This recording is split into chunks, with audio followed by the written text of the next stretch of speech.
சங்ககிரி பக்கத்துல காவிரி ஆற்றுல குளிக்க போன இளைஞர் ஒருத்தர் ஆற்றுல மூழ்கி உயிரிழந்த சம்பவம் பெரும் அதிர்ச்சியும் சோகத்தையும் ஏற்படுத்தியிருக்கு.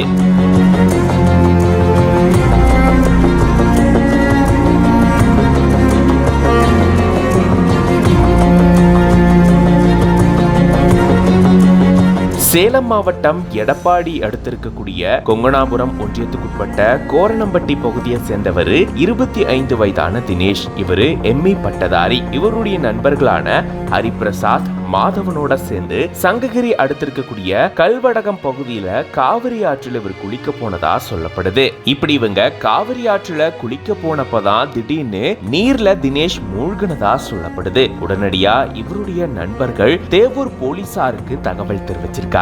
தேவூர் போலீசார் தீயணைப்பு துறையினரோட விரைந்து இந்த பகுதிக்கு வந்து நீர்ல மூழ்கின தினேஷ தேடும் பணியில ஈடுபட்டு இருந்திருக்காங்க. கிட்டத்தட்ட 2 மணி நேரத்துக்கு அப்புறமா தினேஷ சடலமா மீட்டிருந்திருக்காங்க.